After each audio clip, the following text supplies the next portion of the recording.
Welcome back to the channel, where we're diving into the stories of music pioneers who've shaped genres and inspired generations.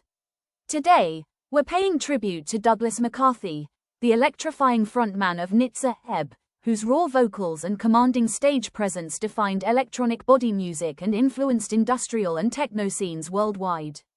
Tragically, Douglas passed away on June 11, 2025, at 58, leaving a void in the EBM community.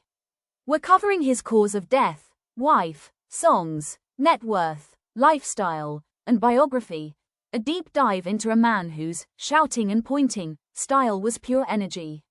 Whether you're a Nitzer die-hard, love industrial beats, or want to honor Douglas's journey, this video's got it all. So, grab a drink, get comfy, and let's celebrate Douglas McCarthy's incredible life.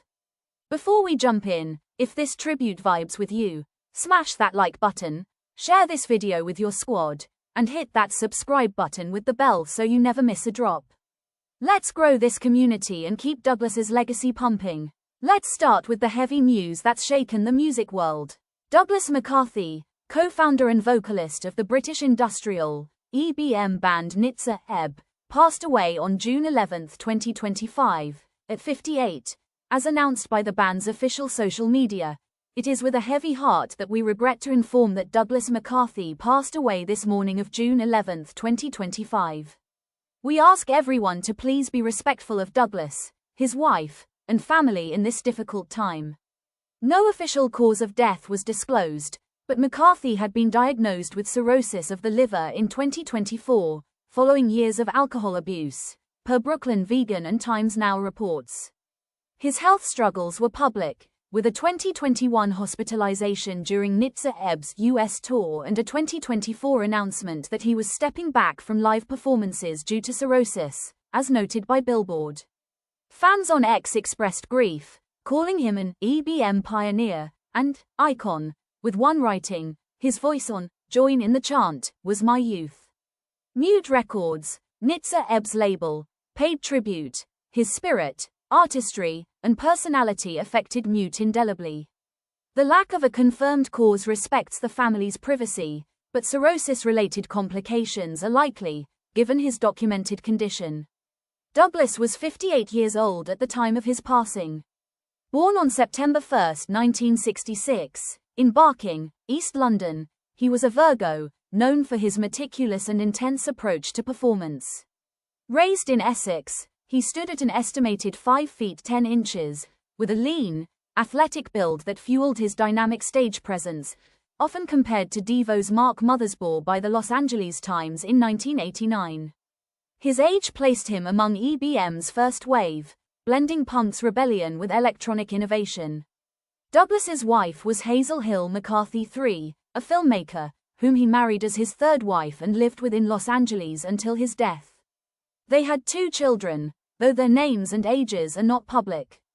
Douglas's first marriage ended before 1989, with no details on his first wife.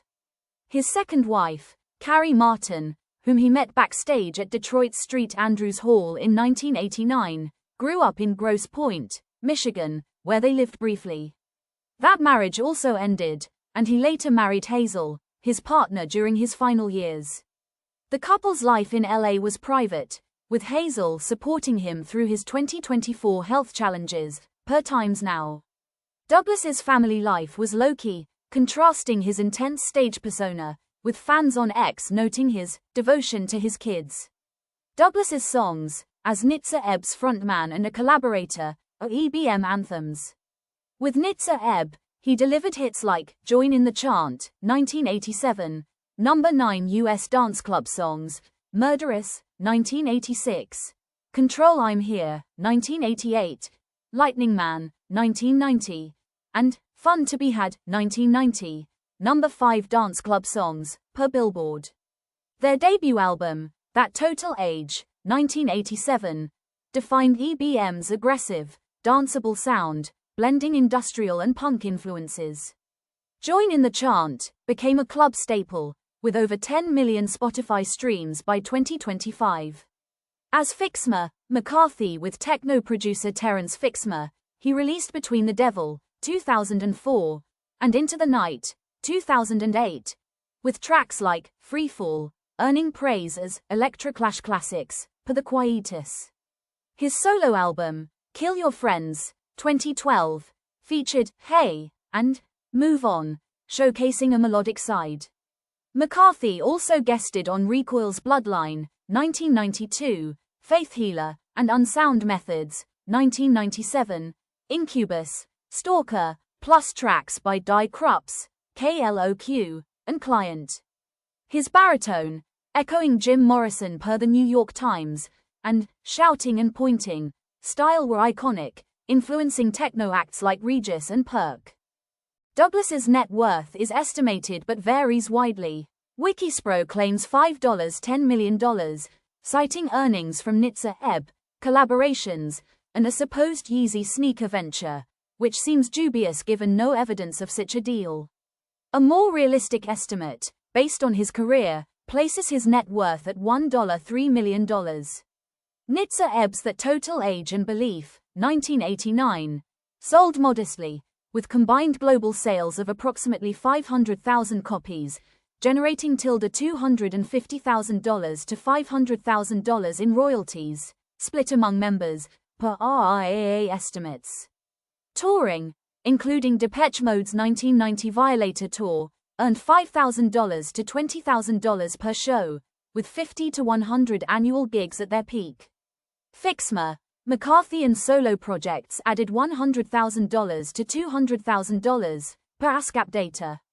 His brief advertising stint in London, 2000 to 2005, likely paid $50,000 to $80,000 yearly.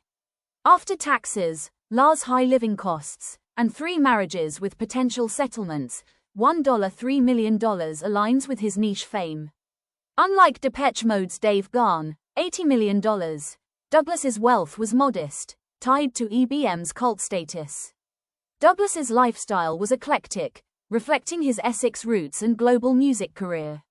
Born in Barking, he grew up in Canvey Island and Chelmsford, sneaking into Goldmine nightclub underage, per the Quietus. After moving to LA in 1995, he lived in Grosse Pointe, Michigan, with Carrie Martin, then returned to England to study design and film in Cambridge, working in advertising. By 2005, he settled in LA with Hazel, living in a likely $800,000 to $1.05 million home, typical for Lars' creative class, per Zillow 2025.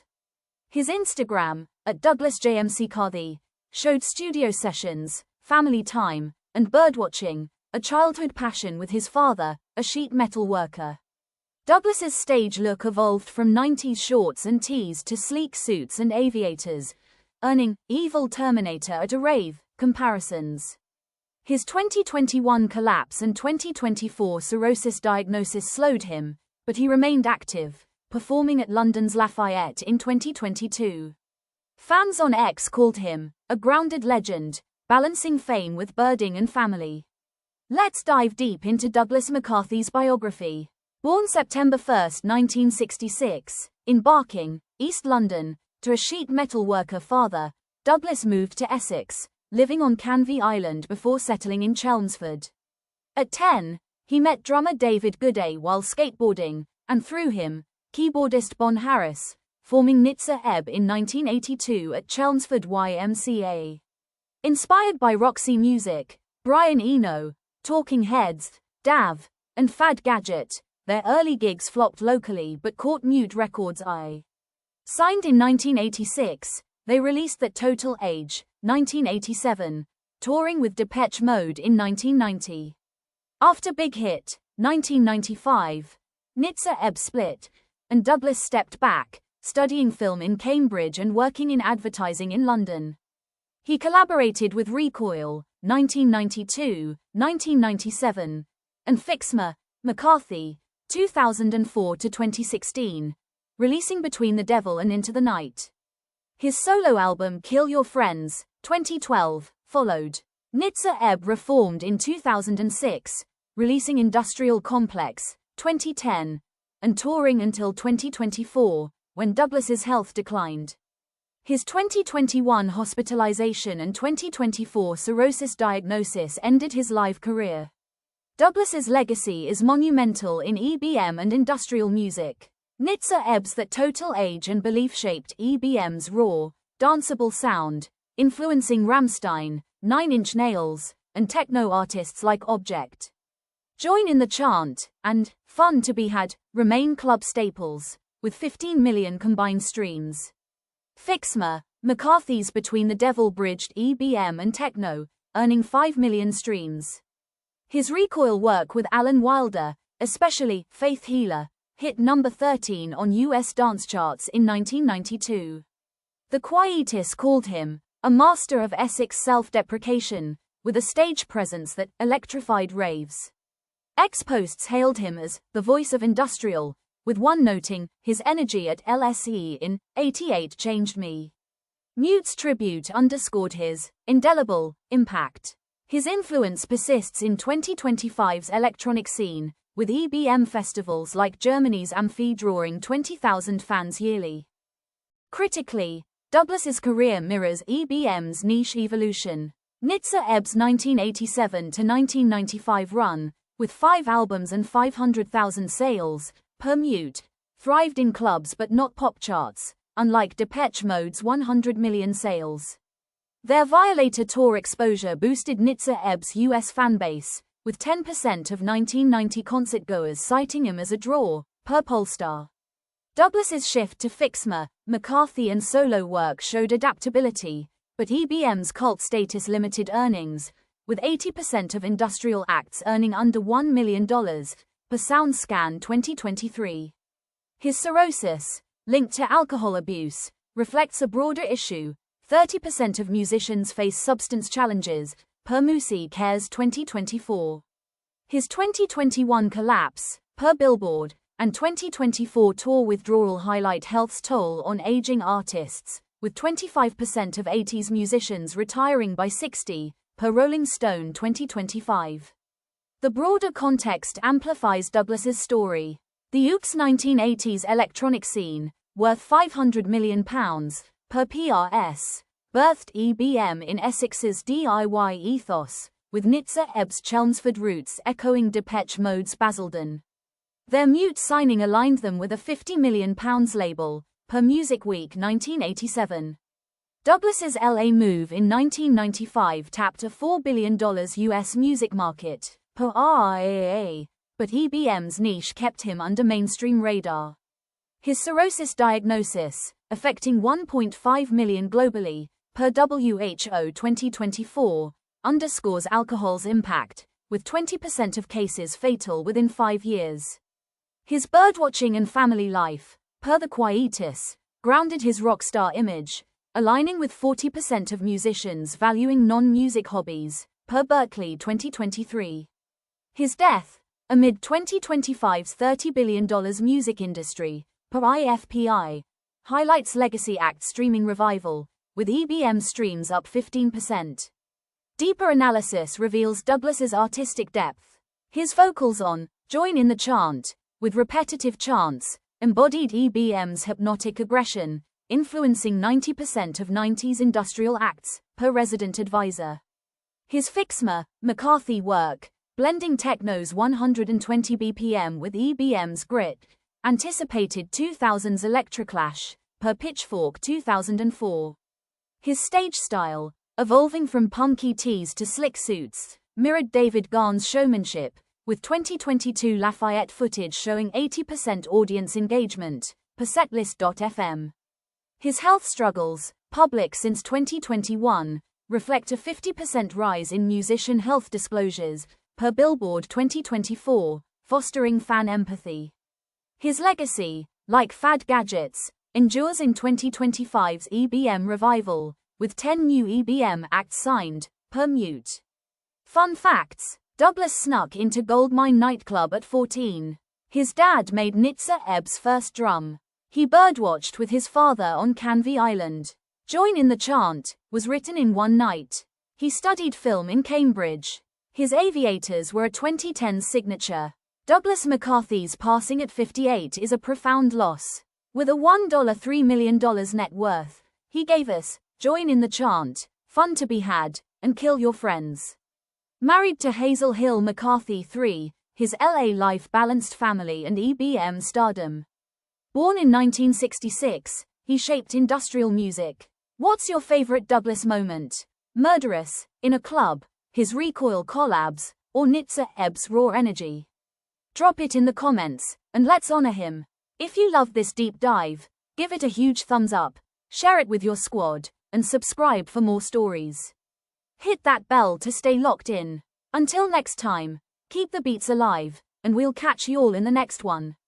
Peace.